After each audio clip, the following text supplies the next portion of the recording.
दिवसापूर्वी जो मी मोत्याच्या चेनचा व्हिडिओ अपलोड केला होता त्याला खरंच खूप छान प्रतिसाद मिळाला आहे तुमचा. बऱ्याच लोकांच्या कमेंट आल्या त्याच्यावरती की ती चेन निघणार तर नाही का. तर नाही निघत, ती व्यवस्थित फिट टाईट होते.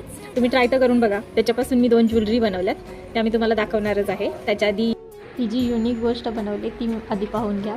तर हे आहेत इयर कप जे की पिकॉकपासून तयार झालेले आहेत आणि ही माझी स्वतःची ओन डिझाईन आहे.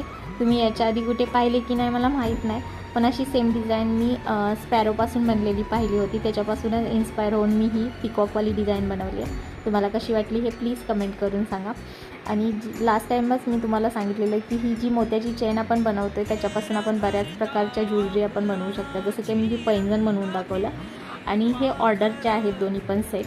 आणि त्यामध्ये त्यांना एक सेट लॉंग हवा होता आणि एक शॉर्ट हवा होता म्हणून तो तसा तयार केला आहे. तुमच्या लिस्टमध्ये जर असं कोणी असेल ज्याला अशा प्रकारची ज्वेलरी आवडत असेल त्याला नक्की